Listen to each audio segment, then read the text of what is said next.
예, 문재인 정권이 백주 대낮에 경찰을 동원해 야당 탄압을 자행하고 있다. 지난 16일 김기현 울산시장이 자유한국당 울산시장 후보로 공천이 확정되자마자 경찰은 울산시청을 압수수색하며 정권의 총견을 자처했다.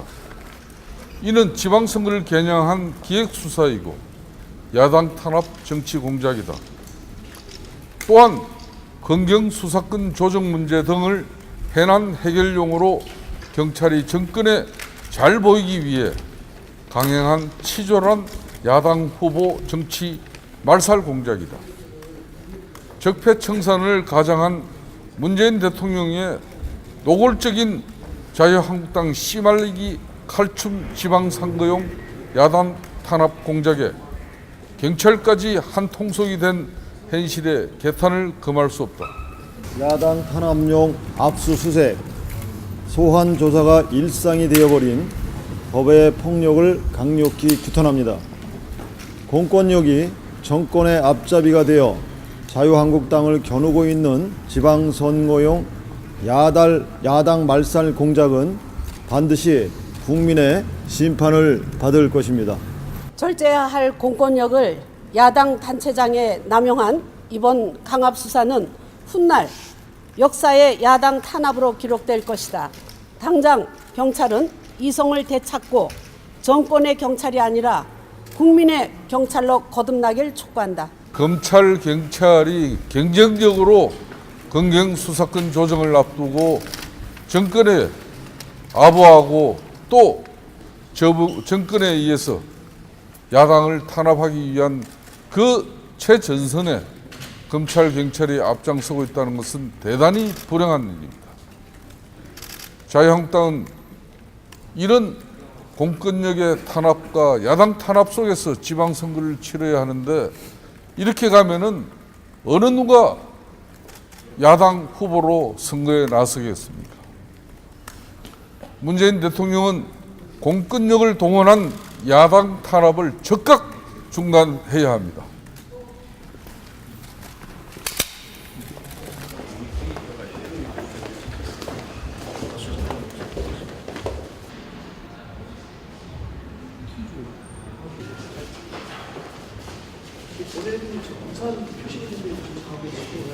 오늘 1시간 넘도록 청장과 말씀을 면담을 하셨는데 좀 어떤 말씀 주고받으셨는지요? 6.13 선거가 얼마 남지 않았습니다.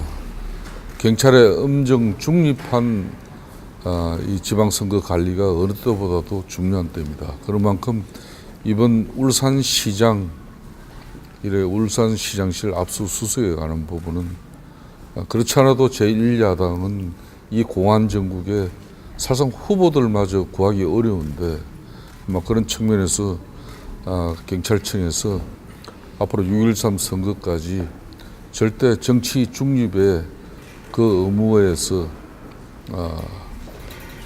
오해라든지 또 그런 우려가 발생하는 부분에 대해서는 경찰청장께서 적극 지시를 내려서 만전을 기하겠다는 그런 입장을 받았습니다. 이번 수색에 대해서는 야당 탄압이라고 말씀을 좀 해주셨는데요. 당 내에서 다른 표적 수사로 의심이 될 만한 정황 같은 게 좀 파악이 되시나요? 지금 저희 자유한국당은 후보를 지망하고 또 후보가 되기 위해서 많은 사람들이 뛰고 있습니다만은 갑자기 후보직을 내려놓고 또 후보를 포기하는 그런 사태가 지금 계속해서 이렇게 발생하고 있습니다. 경찰 내사와 경찰의 뒷조사가 이어지고 있다는 그런 많은 제보를 받고 있습니다. 이런 내용을 경찰청장에게 정확하게 전달했고 자유한국당은 지금의 근경에 이런 공안 정국이 계속 발생하고 유지한다면 사실상 6.13 선거에 대한 특단의 입장을 우리가 가질 수밖에 없다는 그런 엄중한 덕준 부위원장님 어서 오십시오. 반갑습니다. 예, 지난주에 이어서 다시 뵙게 됐습니다. 예, 글쎄 이렇게 두 번 연속 나오는 게 처음입니다. 처음이라는 얘기를 처음 알았는데요. 굉장히 영광입니다. 예, 감사합니다. 예, 홍준표 대표께서 두 번 나오셨는데 그건 해를 달리해서 나오셨던 거고요. 아이고, 예. 예, 그런데 이렇게 2주 연속 나오신 분은 우리 유석춘 부위원장님 뿐이십니다. 그 지난주에는 공관위 부위원장이셔서 공천 관리와 관련된 말씀을 나눠봤는데 또 혁신위원장으로서 보수 우파의 가치 뭐 얘기하셨고요. 그걸 듣고 인상 깊었다는 분들의 그 평이 많았습니다. 아유 고맙습니다. 네. 네. 우리가 알고 있었지만 좀 무심했던 그래서 새삼 깨닫게 된 보수 우파의 가치 3대 가치가 있었죠. 가족, 시장, 안보를 말씀하셨는데 인상이 깊었던 것은 지금이야말로 보수의 가치를 다시 세워야 할 때다. 뭐 이런 느낌을 주셨기 때문이 아닌가 싶습니다. 이 시대에 보수의 가치를 다시 세워야 되는 이유가 어떤 게 있을까요? 뭐 여러 가지 얘기할 수 있지만 특히 정치 환경이 문재인 대통령이 이제 대통령으로 뽑히고 나서 여러 가지 정책들이 너무 반보수주의적인 너무 맞으면 좌파적인 정책을 강행하고 있어서 경제는 경제대로 안보는 안보대로 굉장히 어려움을 겪게 되고 많은 분들이 이제 일상생활에서 자기의 삶에서 아 이게 문제구나 예컨대 최저임금을 급격히 올리니까 고용하던 그 알바생들을 자르지 않을 수 없게 되고 그것 때문에 겪는 여러 가지 불편 어려움들을 피부로 느끼면서 아 이 시장 기능에 따른 경제가 굉장히 중요한 거구나 하는 것들을 많이 느끼게 되지 않을까 하는 생각이 듭니다. 예. 네. 그 선한 목적을 갖고 시작을 했더라도 그 정부나 국가가 무슨 뭐 실험장이 아니거든요. 그러니까 그 정책을 효과를 보면서 잘 이제 베풀어야 되는데 그게 이제 아니라는 이야기는 이 시간을 통해서도 여러 번 지적해 드린 바가 있었습니다. 그리고 바로 이 책 박정희는 노동자를 착취했는가 뭐 얘기를 잠시 나눴었는데 그때 시간이 좀 모자라서 근데 이 얘기가 아쉬운 끝에 나오는 바람에 예, 잠깐 얘기만 하고 끝났는데 아쉬웠어요. 다시 한번 하는 걸로 얘기가 돼서 이렇게 나왔습니다. 네. 저희 민경욱의 파워토크는 지난번에 정진석 전 원내대표를 청계천 변가에서 만나서 한번 말씀을 나눠본 적이 있었죠. 그리고 전에는 한번 마술도 제가 한 적이 있었고요. 그리고 언젠가는 한번 포장마차에서 한번 그런 분위기에서 방송을 한번 해봐야 되겠다. 또 어디 연수를 가서도 한번 해본 적이 있었고요. 그렇게 포맷을 좀 다양하게 하면서 시청자 여러분들께 가까이 가고자 하는 노력을 드린다는 말씀 드리고요. 다음에 오늘은 그래서 이 박정희는 노동자를 착취했는가 이 책을 중심으로 해서 북콘서트의 형식도 좀 빌어서 이야기를 좀 나눠볼까 하고 있습니다. 그런데 이번 주에 현안 몇 가지 좀 짚어보고 그러시죠. 예, 책에 관한 예. 것으로 좀 들어가 보죠. 문재인 대통령이 개헌의 방아쇠를 당겼습니다. 지방선거 앞두고 국회가 개헌 논의를 끝내기도 전에 이렇게 대통령이 개헌을 발의하는 것은 어떻게 봐야 될까요? 그러니까 국회에다 맡기면 잘 안 될 거라는 예측하에 이제 대통령이 먼저 개헌을 시동을 걸었는데 개헌을 이렇게 서두르는 이유는 개헌이야말로 국가의 100년 대계를 생각하면서 시간이 걸리더라도 개헌의 그 구체적인 내용에 관한 충분한 토론을 거쳐서 안이 만들어져야 되는데 일방적으로 청와대에서 자기들 입맛에 맞는 사람 몇 사람을 지목해서 그 사람들이 만든 안을 가지고 지금 이번 지방선거에서 개헌 투표도 같이 하자라는 게 저쪽의 입장인데 홍준표 대표나 이 자유한국당 입장은 그거 너무 졸속으로 그럴 일이 아니다. 비록 개헌이 필요한 것은 사실이지만 여러 가지 쟁점을 충분히 토의하고 그거에 따라서 의견 수렴을 해서 좀 국민들이 다 받아들일 수 있는 그런 안으로 가려면은 시간이 좀 걸리는 거 아니냐. 그러니까 이번 6월 달에는 지방선거에 개헌까지 같이 하는 그 일정은 너무 무리다라는 생각들을 많이 하시고 저 또한 그 당의 입장에 굉장히 공감하고 있습니다. 네. 네. 그래서 얘기가 나오는 게 대통령이 만들어서 밑으로 내려보내는 개헌안 그것은 관제 개헌이라고 하는 거죠. 우리들은 시간이 걸리더라도 국민 개헌이 돼야 한다. 국민의 의사를 모아야 된다. 그래서 그 개헌의 중심에는 국회가 있어야 된다는 건데 지금 이렇게 무리하게 우리 국회의 반대에도 불구하고 대통령이 개헌안을 이제 빼들었습니다. 거기에 대한 그 후폭풍이 이번 주, 다음 주 이렇게 계속 불어지킬 것 같습니다. 저희가 조금 전에 보수의 가치로 시장의 중요성을 말씀드렸습니다만은 문재인 정부가 청년 일자리 대책으로 추경 4조 원 안을 또 들고 나왔습니다. 중소기업에 취직하는 청년 한 사람 앞에 1,000만 원씩을 주겠다는 얘기인데 이게 문제가 많은 것으로 도하 많은 각급 신문들이 얘기를 하고 있습니다. 어떻게 보십니까?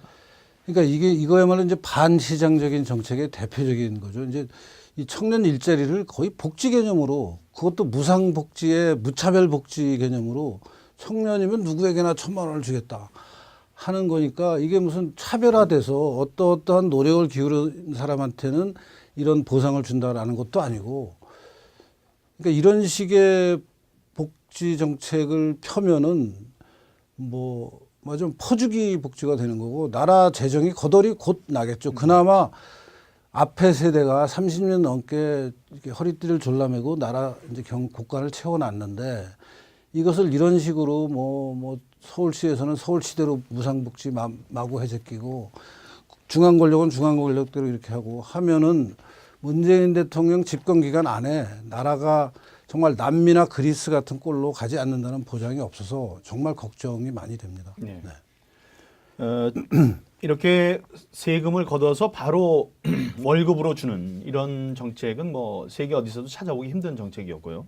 그걸로 경기를 부양시키겠다는 것은 말이 안 된다고 전문가들은 지적을 하고 있습니다. 특히 이제 조선일보에서 지적을 했었는데 이 안에 따르더라도 먼저 온 사람들은 나중에 온 사람들보다, 나중에 중소기업에 취직한 사람들보다 돈을 더 적게 벌게 되는 그런 역전 현상까지 일어난다고 하니까 이번 추경안에 우리 이제 야당에서는 이거를 고지고대로 이게 쉽게 합의해 주기는 굉장히 어렵습니다. 아예 합의하면 안 되죠. 예. 절대 야당은 최선을 다해서 저지시켜야죠. 예. 예. 그 책 얘기를 좀 이제 해보겠습니다. 요즘 그 박정희 대통령 시대의 치적을 얘기를 하면 적폐다, 수구다, 심지어 꼴통이다, 이런 얘기를 하는데, 유석춘 부위원장님께서는 박정희 대통령 기념재단의 이사를 맡고 계시고요. 그리고 또 박정희 연구회 회장까지 맡고 계십니다. 학문적으로 박정희 대통령 연구하는 모임인데, 왜 어떤 계기로 박정희 대통령 연구에 천착하시게 됐나요? 우선 그 두 가지 직책을 맡았던 것은 사실인데, 제가 당 쪽에 와서 일을 많이 하게 되면서 두 가지 자리를 다 그만뒀습니다. 네. 그러셨군요. 예. 다른 분들이 이제 맡아서 잘 하실 거고, 박정희 대통령에 관한 연구는 사실은 제 그 박사학위 논문이 발전 사회학을 주제로 해서, 말하자면 제3세계 국가들이 어떻게 경제 발전 혹은 정치적 발전 이런 것을 이룰 수 있나, 어떻게 하면 선진국 같이 될 수 있나 하는 것을 주제로 제가 87년에 박사학위 논문을 쓸 때부터 우리나라를 포함한 전 세계 다른 나라들 중에, 이제 제3세계란 말을 많이 썼습니다. 그 국가들 중에 어떤 나라는 비교적 선진국 쪽으로 다가가고 있고, 어떤 나라는 아무리 노력해도 못 다가가고, 어떤 나라는 더 망해가는, 그때 종속이론 이런 게 많이 있었습니다. 그래서 종속이론에 해당되는 나라들은 또 라틴 아메리카가 그런 경향을 많이 보였는데, 외국 자본이 들어와서 그 나라 경제가 완전히 망하게 되는 경우도 있었고, 우리나라 경우는 박정희 대통령 시대에 해외 자본을 많이 유치를 했죠. 또 일본의 그 배상금도 받아서 그 국교 정상화하면서 경제 발전 말하자면 종잣돈으로 썼고, 그런 외국 자본을 들여다가 어떤 나라는 그걸 효율적으로 활용해서 자기네 나라에 도움이 되는 방향으로 이용하고, 어떤 나라는 그 외국 자본이 이제 그 조건으로 걸은 그 이자 때문에 빚더미에 올라앉아서 나라 경제가 망하고, 이런 차별성이 왜 생기느냐 하는 게 제가 계속 관심을 갖고 있는 거고, 이제 우리나라가 그 중에서도 제3세계 국가들 중에서 보면은 가장 성공적인 케이스잖아요.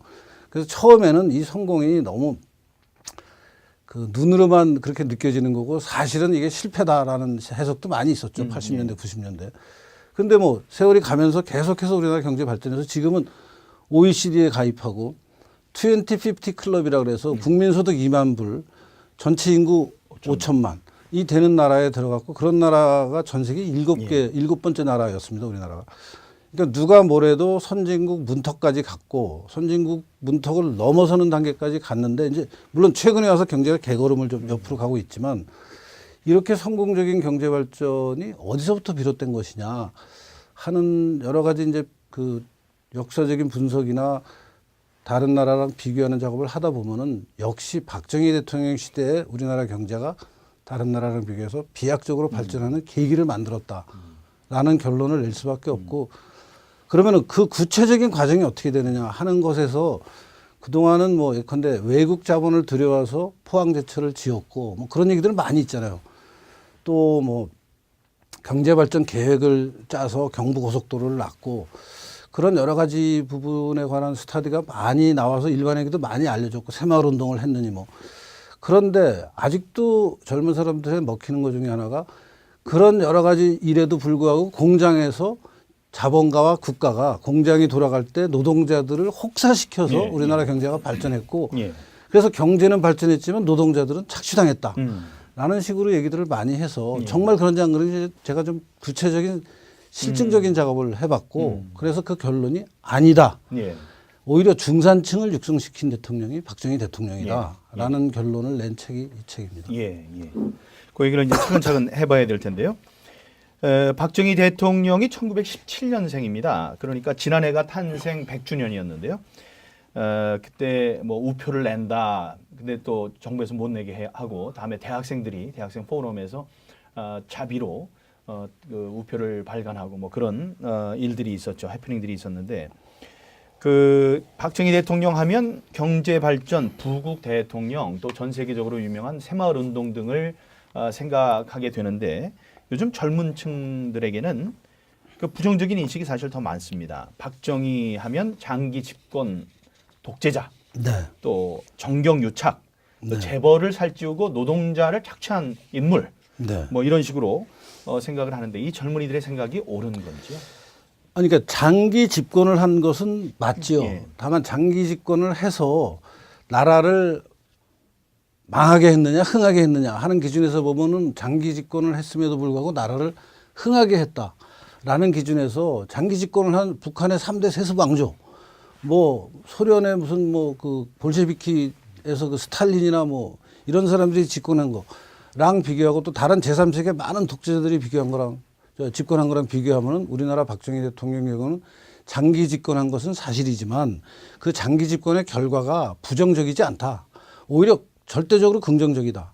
예컨대 방위산업 같은 걸 발전시켜서 우리나라가 경공업만 하다가 중화학공업으로 넘어가는 계기를 만든 대통령이 박정희 대통령이거든요. 그러니까 그런 면을 균형 있게 봐야 되는데 단순히 장기 집권했다고 나쁜 사람. 그러면 단기 집권해서 장기 집권 안 하고 임기만 채우고 나라 경제는 엉망인 대통령은 우리가 좋은 대통령으로 평가해야 되느냐. 그런 대통령 많잖아요. 아무것도 안 하고 그냥 임기만 채우고 물러난 대통령 많은데 예. 그런 사람이 그러면 그 어려운 시절에 우리나라 대통령이었다고 치면은 우리나라가 발전했겠느냐 하는 문제들을 종합적으로 따져봐야지 평가를 낼 수 있는 문제라고 생각합니다. 네. 예. 예. 그래서 이제 박정희 대통령의 이제 치적 또 뭐 치적만 보여주시려고 하는 건 아니고 전체적인 연구자로서 이제 박정희 대통령을 인물적으로 연구를 하시다가 이 책이 이제 나오게 된 건데요. 이 좌파는 이 책에도 나옵니다만 노동자 착취를 네. 한 사람의 네. 그 아이콘으로 박정희 네. 대통령을 이제 네. 등식화시키고 있습니다. 네. 그 사람들이 또 그렇게 얘기하는 이유는 있지 않겠습니까? 아니, 그러니까 그분들이 이제 대표적인 사례로 드는 게 60년대의 경공업 노동자. 우리가 뭐 좀 구체적으로 얘기하면 청계천 변에 있었던 네. 평화시장 네. 아니면 구로공단. 이게 전부 봉제산업이잖아요. 재봉틀로 원단을 가공해서 의류를 만드는 뭐 가발도 만들고 그런 산업에 근무하던 사람들이 다 힘들게 너무나 힘들게 일했다. 실제 힘들게 일한 건 사실입니다. 근데 힘들게 일한 결과가 착취라고 하려면 그 사람들의 삶이 예컨대 15살에 봉제 공장에서 일을 해서 25살까지 10년 동안 일을 했는데 10년 동안 일한 결과 처음에 자기가 차지하고 있던 사회경제적 지위에서 10년 일했더니 더 아래로 내려가서 더 못 살게 됐다. 이래야 착취거든요. 그러니까 착취를 아주 학문적으로 정의하려면 굉장히 복잡합니다. 그리고 뭐 수식도 많이 따져야 되고 하는데 그냥 상식에 맞는 개념의 착취는 시간이 가면서 내가 경제적 지위나 사회적 그 생활이 향상이 되면 착취받았다고 얘기 안 하죠, 보통. 착취받은 사람은 주어진 시점의 시간이 지나고 나서 과거보다 내가 더 어렵게 살게 됐다라고 할 때 착취라고 얘기를 하는데, 제가 여러 가지 자료들을 봤지만 60년대 그 경공업 노동자들이 정말 힘들게 일했습니다. 그 당시 우리나라 경제가 굉장히 세계 최하위 수준이었으니까 얼마나 열악한 노동 조건 하에서 장시간 일을 했겠습니까? 그리고 뭐 무슨 조명이 밝고 공기가 깨끗하고 뭐 화장실이 깨끗하고 이렇지 않았었거든요. 워낙 어려운 상황이라 힘들게 일한 건 사실인데, 이분들이 1년, 2년, 5년, 10년 일해서 그러면 과거보다 더 나쁜 삶을 살게 됐을 때 착취라고 얘기를 해야 되는데, 그냥 힘들게 일했다는 것만 가지고 착취라는 말을 함부로 하는데, 따져보니까 그게 아니다. 그 아주 구체적인 게 뭐 생활로 우리가 다 알 수 있는 게요. 그렇게 일한 분들이 그 우리가 여공들이라고 불렀습니다. 그 여공들이 일을 하면서 받은 월급으로 자기 생활비는 물론이고 시골에 있는 부모님들한테 용돈, 생활비를 보내드렸고 자기 남동생, 오빠 학비를 댔습니다. 그렇죠. 그런 돈이 여유가 있어야 나오는 거지, 자기가 먹고 살기도 힘들면 어떻게 그런 일을 합니까? 그러니까 그런 일을 하면서 우리나라 사람들이 다 열심히 일했고, 그 열심히 일한 결과 세월이, 시간이 가면서 5년, 10년이 가면서 과거보다는 다 잘 살게 됐고, 그게 우리가 눈으로 보는, 옛날에는 자동차를 타고 다니는 거 상상도 못 하다가 지금 자동차 없는 사람이 없잖아요. 아무리 못 살아도 자동차 한 대씩은 다 몰고 다니니까 집집마다. 그러면 이게 상승 곡선을 그리고 있는데 이거를 착취라고 표현할 수 있느냐? 착취라면은 시간이 가면서 더 못 살게 되는 거죠. 네. 그런데 이제 기준을 우리에게 좀 이제 우리 스스로에게 좀 엄격하게 대 보면요, 기준을 좀 만들어 보면은, 그래서 착취라는 거는, 그들이 얘기하는 착취는 노동 생산성은 이렇게 높은데 네. 그 안에 많은 것을 그 자본 계급에서 가져가고 네. 나머지를 나눠준 것이 아니냐, 뭐 이런 얘기겠죠. 그러니까 노동 생산성은 향상하는데 임금이 그 노동 네. 생산성에 비례해서 올라가지 않고, 임금은 안 올려주고 그냥 자본가가 더 많이 가져간 거 아니냐 하는 얘기를 하는 게 이제 주로 그쪽 사람들의 얘기인데, 제 책에 보면은 실증적으로 예. 212페이지의 그래프가 하나 있습니다. 이건 제가 직접 그린 게 아니고 영문 저널에 우리나라 유명한 경제학자가 있습니다. 박기성 교수라고 노동경제학 하는 분이에요. 예.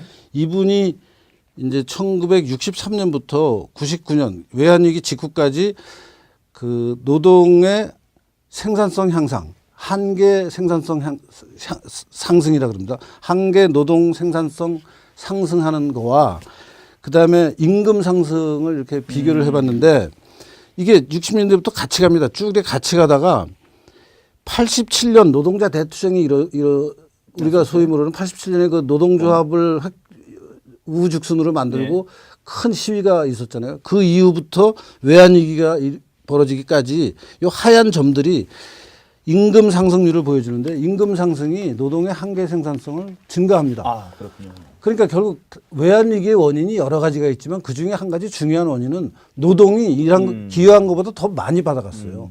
그러니까 경제에 무리가 생겨서 위기가 생겼다라고 해석할 수 있는 근거를 보여주고 있기 때문에, 그리고 그 앞에 60년대 70년대 내내 노동 생산성이 상승하면서 임금도 따라 올라갔다라는 것을 보여줍니다. 거의 같이 올라가고 있습니다. 실증적으로. 네, 실증적으로. 예. 그러니까 우리가 감성적으로 그 당시 일하던 분들의, 공장에서 일하던 분들의 어려움으로 얘기하면은 저도 부인할 수 없습니다. 어렵습니다.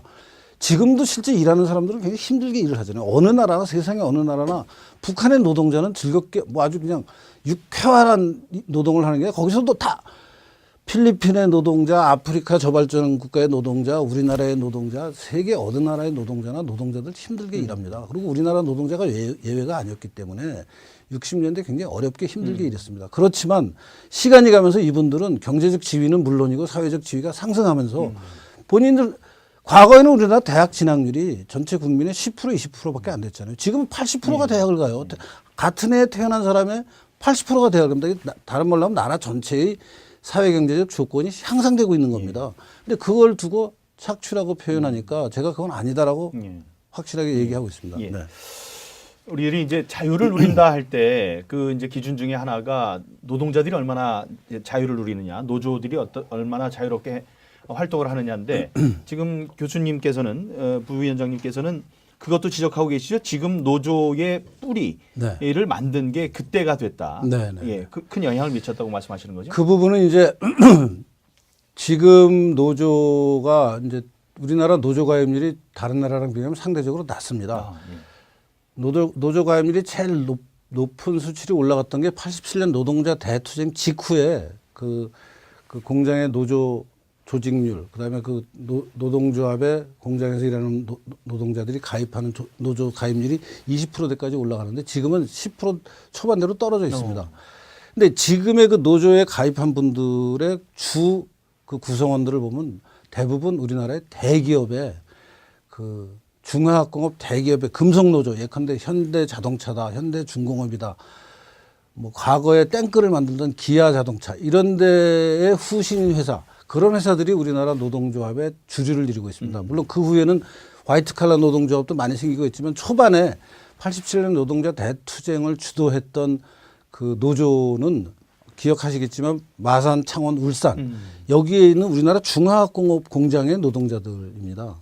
이분들이 그러면 언제 생겼느냐? 공장이 생긴 거는 70년대 중후반이고 그 공장에서 일하는 사람들 교육시킨 게 박정희 시대 70년대입니다. 박정희 대통령이 중화학공업화를 일으키려고 보면 이제 준비하면서 보니까 돈도 부족하고 뭐 기업 경영 능력도 부족하고 여러 가지가 부족한데 또 하나 가장 중요하게 걱정이 되는 부분은 야 공장에 여러 가지 시설을 지어놓고 그 공장에서 일을 시킬 기술을 가진 숙련 노동자가 충분히 있느냐. 공장 하나에 막 몇몇 명씩 들어가서 일을 하는데 거기에 들어가서 일할 만큼의 숙련을 가진 노동자들이 있느냐 하는 게 굉장히 걱정되는 부분이었고 그건 박정희 대통령과 당시 그 계획을 책임졌던 오원철 경제수석이라는 분이 지금도 살아 계시는데 이분이 쓴 회고록에 보면 잘 나옵니다. 7권짜리 그 회고록이 있는데 그 당시 경제개발 계획을 세우는 거기 보면은 도대체 우리나라 노동시장에 나와 있는 인력이 예컨대 지난번에도 잠깐 설명을 했습니다만 대포가 나가면 대포의 포신에 이게 회전을 시켜야 되거든요. 그 회전이 정밀하게 이렇게 나선형으로 깎여야지 이게 무리 없이 마찰 없이 나가거든요. 그 정도의 정밀성을 가진 쇠 가공할 수 있는 기술이 있느냐? 없었어요. 없으니까 기계 공고를 전국에 만듭니다. 맞습니다. 그 기계 공고에서 3년 동안 훈련받은 사람들이 그 공장에 가서 우리나라 장갑차를 만들고 대포를 만들고 저 M16을 만들거든요. 이 사람들이 박정희 대통령이 양성한 사람들인데 이분들이 그때 취직한 공장에서 노조가 생겨서 그 노조가 지금의 민주노총과 한국노총의 주력이 됩니다. 예. 그러니까 장기적으로 보면은 지금 노동조합의 상층부를 차지하고 있는 그래서 억대 연봉까지 받고 있는 사람들은 다 박정희 대통령이 양성한 노동자들이다라는 말을 하는 게 전혀 무리가 아닙니다. 본인들이 다 증언하고 있어요. 지금 그런 공장에 50대 후반에 일하는 저보다 조금 아래 세대, 한 뭐 5년 아래. 이분들 만나면은 다 그때 뭐 직업훈련을 다녔다, 뭐 기계공고를 다녔다, 뭐 다 증언하고 있어요. 뭐 거짓말 하나도 없습니다. 여기. 네. 지금 이 저서 한 권으로 우리 사회의 뭐 젊은 층이라든가 아니면 이제 반대하는 분들의 박정희 전 대통령에 대한 인식을 완전히 바꿀 수는 없을 것입니다. 그러면 이거를 이제 2018년에 어떻게 발전적으로 개선할 것인가 그게 이제 중요할 텐데요. 어떤 방법이 있다고 생각하세요? 저는 우선 제 책이 좀 더 알려졌으면 좋겠고요. 예. 뭐 오늘 계기로 해서 많이 오늘 같은 알려졌습니다. 계기가 이제 결국 국민들한테 조금씩 알리는 계기가 되겠죠. 두 번째는 제가 지금 요 책에서 한 거는 그 중화학공업의 10대 후반, 20대 초반에 들어가서 아직까지 일하는 한 40년 일한 분들의 궤적은 제가 전부 다는 아니지만 표본을 몇 개 삼아서 한 20분을 이렇게 추적을 했습니다. 그래서 그게 잘 실증이 돼 있는데 그거보다 한 세대, 한 10년 전인 60년대 봉제산업 노동자들에 관해서는 그 현장에서 있었던 것만 제가 스타디를 했어요. 그분들이 10대 중후반에 봉제 산업에 들어가서 오늘날은 어떻게 살고 있는지 하는 거를 인생 전체를 따져보는 작업이 좀 하고 싶은 작업인데 워낙 이제 자료가 이렇게 연속적인 자료가 없습니다. 그러니까 오다 가다 만나면은 지금 예컨대 60년대에 내가 청계천 봉제 산업에서 일을 했는데 지금 동대문 의류 시장에서 무슨 상점 주인이 돼서 외국인 그 바이어들한테 우리나라 뭐 러시아에서도 오고 일본에서도 오고 해서 옷 사러 오잖아요. 거기에 그 조그만 브랜드를 가진 가게 주인 돼서 굉장히 돈을 많이 번 사람을 일부 만납니다, 제가. 예. 실제 실제로요? 그분들이 60년대에는 봉제 산업에서 일하던 분들이에요. 그분들이 그러니까 시다로에서 이제 미싱을 배우고 나중에 재단하게 되면 그런 옷을 디자인해 갖고 지금 두탄이 뭐 하는 그 동대문에 있는 상가가 사실은 그 청계천 봉제 공장하고 역사적으로 연결돼 있습니다. 근데 그게 이제 개별적으로 한두 사람은 제가 만나서 인터뷰도 해보고 했는데 좀 시스테미틱하게 제가 여기서 했듯이 그분들이 중간에 이제 또 경력 단절이 많습니다. 여성들이라 그 당시만 해도 여자들이 이제 10대, 20대는 직장 생활을 하다가 결혼을 하면은 직장을 다 이렇게 정리해버리고 가사에 파묻히거든요. 그런 분들이 굉장히 많습니다. 그러니까 그분들 때문에 이렇게 쭉 연속적으로 일을 한 사람들의 패턴을 찾기가 그걸 조직적으로 찾기가 쉽지가 않은데 조금 그래도 좀 연구비나 연구 기간 같은 게 좀 확보가 되면 따질 수 있습니다. 그래서 그것도 좀 해보고 싶은 일인데 또 차차 해야죠. 예, 될 것 같습니다. 지금 네. 박정희는 노동자를 착취했는가 과연 그 답은 아니었다는 말씀을 하시는 거고요. 요 책 한 가지만 제가 네. 빠뜨릴까 봐. 요 책에 보면요. 그 지금 말씀드린 그 청계천 봉제 공장에 있었던 일을 37페이지에 그 도표를 하나 제가 그려서 요 도표를 나중에 좀 자세히 보여주시기 바랍니다. 여기 보면은 그 당시에 이제 젊은 그 여성들이 시다로 들어와서 미싱보조, 미싱사가 되는 게 짧게는 시다에서 미싱보조가 1.5년, 길게는 2년, 그다음에 미싱보조에서 미싱사가 짧으면 3년, 길면 4년 만에 된다고 전태일 평전에 나옵니다. 제가 조사한 게 아니고 평전에 나오니까 믿을 수 있죠. 평전은 우리가 믿는다고 치면은. 6년. 그러니까 6년 만에 임금이 4.7배가 늦어도. 됩니다. 네, 예. 늦어도. 그리고 그 당시에 그래서 이분들이 이제 미싱사가 되면은 월 7,000원을 받는다고 그 전태일 평전에 나오는데 1970년에 1인당 GDP가 우리나라가 87,000원입니다. 그 당시 돈으로. 그걸 월로 따지면 월 7,250원입니다. 그러니까 우리나라의 평균 GDP, 우리나라의 딱 중간 소득이 월 7,250원인데 미싱사가 되면은 7,000원을 받는다고 돼 있어요. 6년. 6년 만에. 예. 그러니까 6년 일하면은 아주 맞으면 시골에서 밥도 못 먹어서 막 무단 가출한 거 아닙니까? 이분들이 그때. 시골에 잉여 인력으로 남아서 막 농사질 땅은 적은데 뭐 어머니 아버지 형제들 막 10명씩 있으니까 너 빨리 어디 직장 구해라고 해서 거기서 견디지 못해서 무작정 상경해서 봉제 공장에 가서 6년 일하면은 당시 중간층 딱 중간인 소득을 벌었어요. 그러니까 이게 생생하게 제가 전태일 평전에 나온 숫자를 그대로 인용하면서 분석을 했더니 이런 결과가 나오더라고요. 이것도 좀 잊지 않도록 좀. 알겠습니다. 예. 그래서 아까 말씀하셨지만 여공으로부터 시작해서 이제 산업화, 고도화 과정을 거쳐서 지금 이제 큰 돈을 벌고 또 만족스러운 삶을 살아가시는 여러분들의 삶의 궤적을 찾아가다 보면 뭐 또 제2, 제3의 저서가 나올 수 있고 그렇게 되면 그 눈물겨운 물론 뭐 좋은 것만 있는 건 아니겠습니다만은 눈물겨운 사연들이 발굴이 된다면 제2의 국제시장 같은 그런 또 영화까지 나올 수 있지 않을까 기대를 해보겠습니다. 예, 민경욱의 파워토크 벌써 마쳐야 할 시간입니다. 보수의 이론가이신 류석준 부위원장님과 함께 유익한 이야기들을 나눠봤습니다. 제가 시작할 때 봄 얘기를 했었는데 우리 보수 세력도 정말로 긴 겨울을 보내고 있다는 생각을 하게 됩니다. 이제 봄이 올 때가 됐습니다. 보수의 갈 길을 이끌어주시는 우리 유석준 부위원장님 같은 분들과 함께 또 국민들과 함께 저희 자유한국당 열심히 달려가겠습니다. 예, 민경욱의 파워토크는 다음 주에 다시 찾아뵙겠습니다. 감사합니다.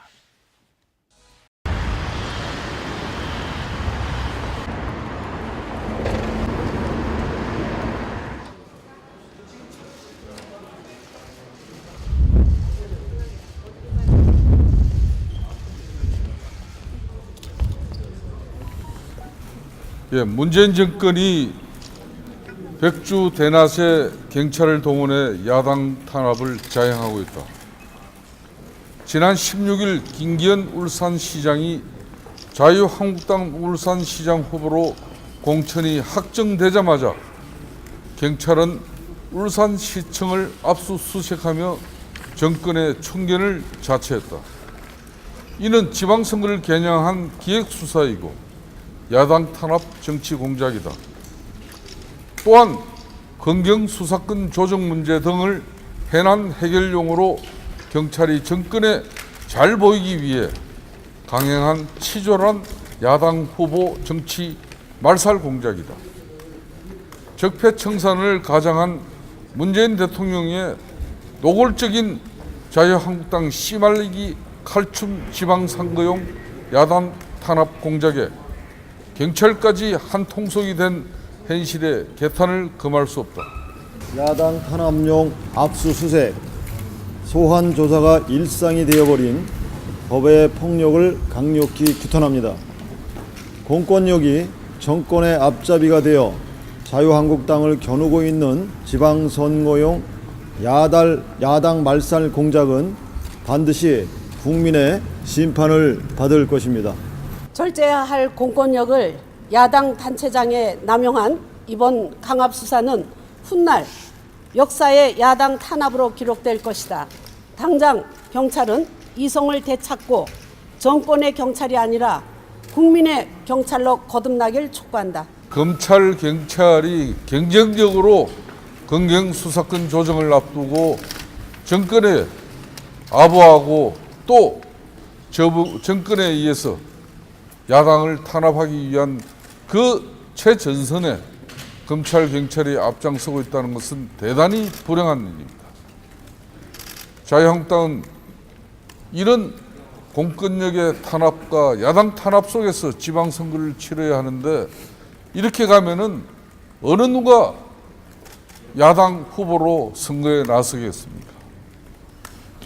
문재인 대통령은 공권력을 동원한 야당 탄압을 즉각 중단해야 합니다.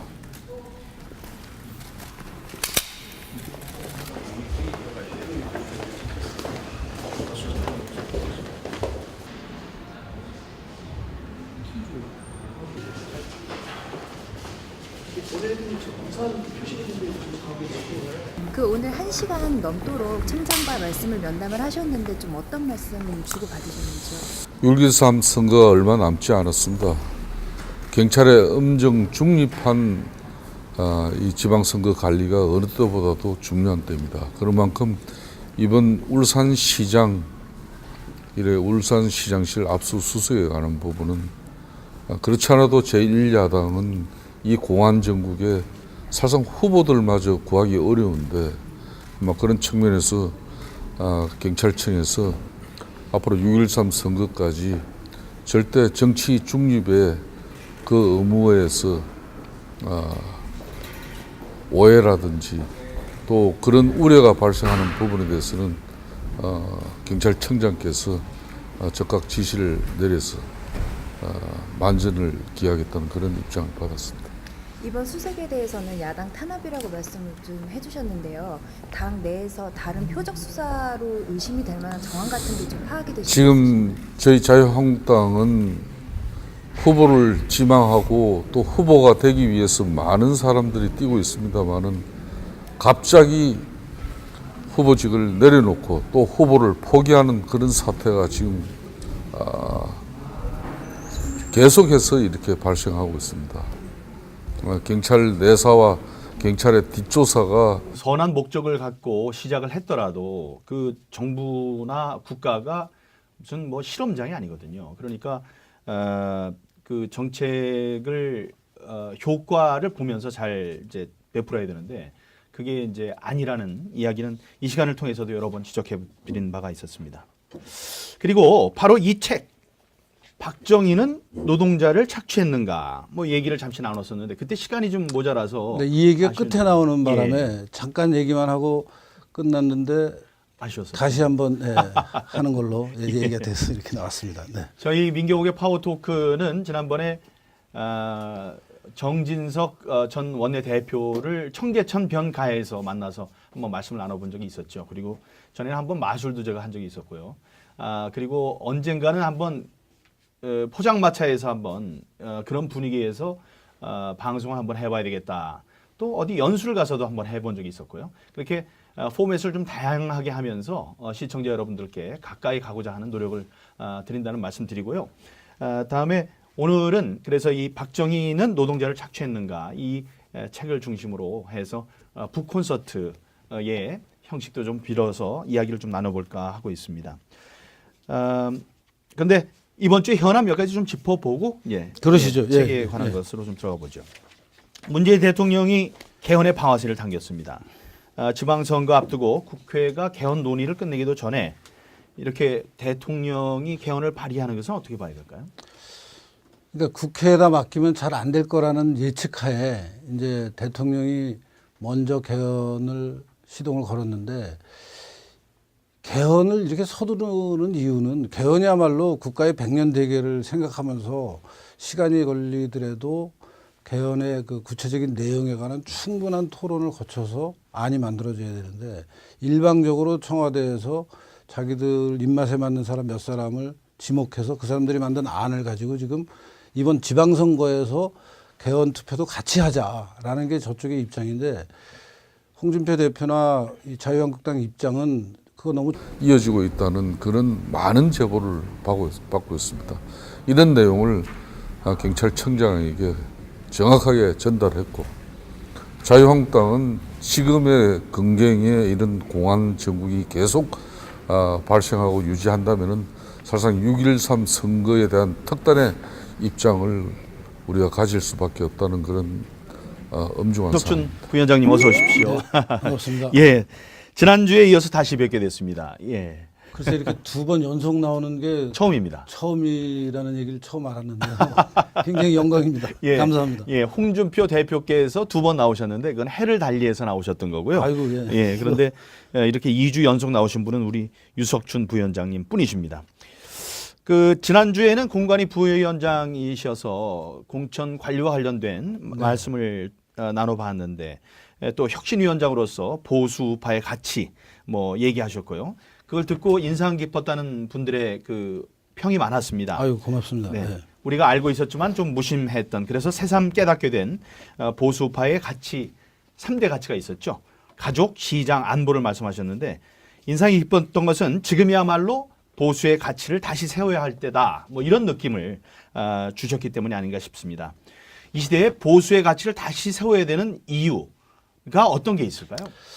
뭐 여러 가지 얘기할 수 있지만, 특히 정치 환경이 문재인 대통령이 이제 대통령으로 뽑히고 나서 여러 가지 정책들이 너무 반보수주의적인, 너무 말하자면 좌파적인 정책을 강행하고 있어서 경제는 경제대로, 안보는 안보대로 굉장히 어려움을 겪게 되고, 많은 분들이 이제 일상생활에서 자기의 삶에서 이게 문제구나. 예컨대 최저임금을 급격히 올리니까 고용하던 그 알바생들을 자르지 않을 수 없게 되고, 그것 때문에 겪는 여러 가지 불편, 어려움들을 피부로 느끼면서 이 시장 기능에 따른 경제가 굉장히 중요한 거구나 하는 것들을 많이 느끼게 되지 않을까 하는 생각이 듭니다. 예. 네. 그 졸속으로 그럴 일이 아니다. 비록 개헌이 필요한 것은 사실이지만 여러 가지 쟁점을 충분히 토의하고 그거에 따라서 의견 수렴을 해서 좀 국민들이 다 받아들일 수 있는 그런 안으로 가려면은 시간이 좀 걸리는 거 아니냐. 그러니까 이번 6월 달에는 지방선거에 개헌까지 같이 하는 그 일정은 너무 무리다라는 생각들을 많이 하시고, 저 또한 그 당의 입장에 굉장히 공감하고 있습니다. 네. 네. 그래서 얘기가 나오는 게 대통령이 만들어서 밑으로 내려보내는 개헌안, 그것은 관제 개헌이라고 하는 거죠. 우리들은 시간이 걸리더라도 국민 개헌이 돼야 한다. 국민의 의사를 모아야 된다. 그래서 그 개헌의 중심에는 국회가 있어야 된다는 건데, 지금 이렇게 무리하게 우리 국회의 반대에도 불구하고 대통령이 개헌안을 이제 빼들었습니다. 거기에 대한 그 후폭풍이 이번 주, 다음 주 이렇게 계속 불어지킬 것 같습니다. 저희가 조금 전에 보수의 가치로 시장의 중요성을 말씀드렸습니다만은, 문재인 정부가 청년 일자리 대책으로 추경 4조 원 안을 또 들고 나왔습니다. 중소기업에 취직하는 청년 한 사람 앞에 1,000만 원씩을 주겠다는 얘기인데, 이게 문제가 많은 것으로 도하 많은 각급 신문들이 얘기를 하고 있습니다. 어떻게 보십니까? 그러니까 이거야말로 이제 반시장적인 정책의 대표적인 거죠. 이제 이 청년 일자리를 거의 복지 개념으로, 그것도 무상복지의 무차별 복지 개념으로 청년이면 누구에게나 1,000만 원을 주겠다 하는 거니까, 이게 무슨 차별화돼서 어떠한 노력을 기울인 사람한테는 이런 보상을 준다라는 것도 아니고, 그러니까 이런 식의 복지 정책을 펴면은 좀 퍼주기 복지가 되는 거고 나라 재정이 거덜이 곧 나겠죠. 그나마 앞에 세대가 30년 넘게 이렇게 허리띠를 졸라매고 나라 이제 국간을 채워놨는데 이것을 이런 식으로 서울시에서는 서울시대로 무상복지 마구 해제끼고 중앙 권력은 중앙 권력대로 이렇게 하고 하면은 문재인 대통령 집권 기간 안에 나라가 정말 남미나 그리스 같은 꼴로 가지 않는다는 보장이 없어서 정말 걱정이 많이 됩니다. 네. 네.